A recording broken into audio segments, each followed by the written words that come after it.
Welcome to love coach channel. நாம் இப்போ என்ன டாபிக் பார்க்க போகிறோம் அப்படின்னா, world number 1 play boy trick. நீங்கள் ரோட்டில் ஹேண்ட்ஸமான ட்ரெஸ் போட்டு நடந்து போயிட்டுருக்கீங்க. அப்போ உங்களை ஒரு பொண்ணு பார்க்குறாங்க அப்படின்னா கொஞ்சம் இன்ட்ரெஸ்ட்டு இருக்கும் உங்கள் மேலே.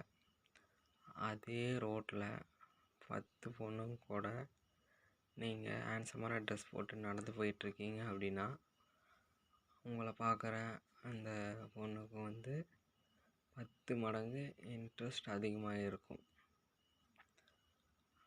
அடுத்த எக்ஸாம்பிள், டீ வாங்க போகிறீங்க. ஒன்று க்ரௌடு டீ ஷாப், இன்னொன்று க்ரௌடு இல்லாத டீ ஷாப். நீங்கள் எந்த கடைக்கு டீ வாங்க போவீங்க அப்படின்னா க்ரௌடு டீ ஷாப்புக்கு தான் போவீங்க. ஏன்னா அங்கே தான் ஏதோ சம்திங் ஸ்பெஷலாக இருக்குது அப்படின்னு உங்களுக்கு தோணும். அடுத்த எக்ஸாம்பிள், நீங்கள் புஷ்பா படம் பார்க்க போகிறீங்க. புஷ்பா படம் பார்த்துட்டு வெளியே வரீங்க அப்படின்னா உங்களுக்கு படம் சுமாராக இருக்குது.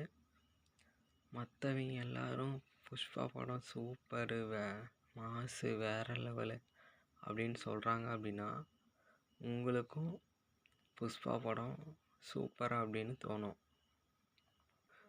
அந்த சோசியல் ப்ரூஃப் அப்படின்னா என்னென்னா, எல்லாருக்கும் பிடிச்ச பொருள் உங்களுக்குமே பிடிக்கும்.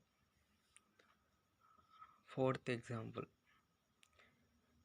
இது என்னுடைய லைஃப்பில் நடந்த ரியல் எக்ஸாம்பிள்.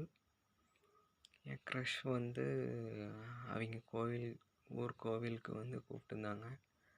நானும் போயிருந்தேன். அவங்க அப்பா இருந்தாங்க, அவங்க அம்மா இருந்தாங்க, அவங்க அண்ணன் இருந்தாங்க.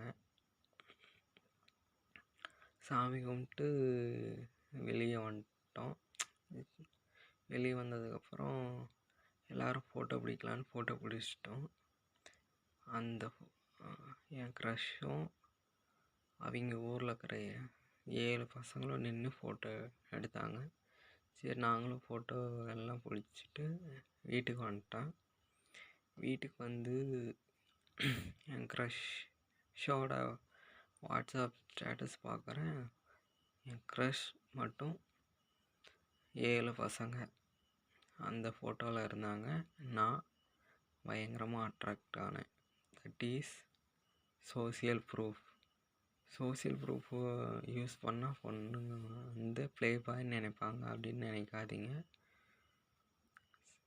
சோசியல் ப்ரூஃப் அப்படிங்கிறது உங்களை பொண்ணுங்க ஹை வேல்யூவாக தான் நினைப்பாங்க.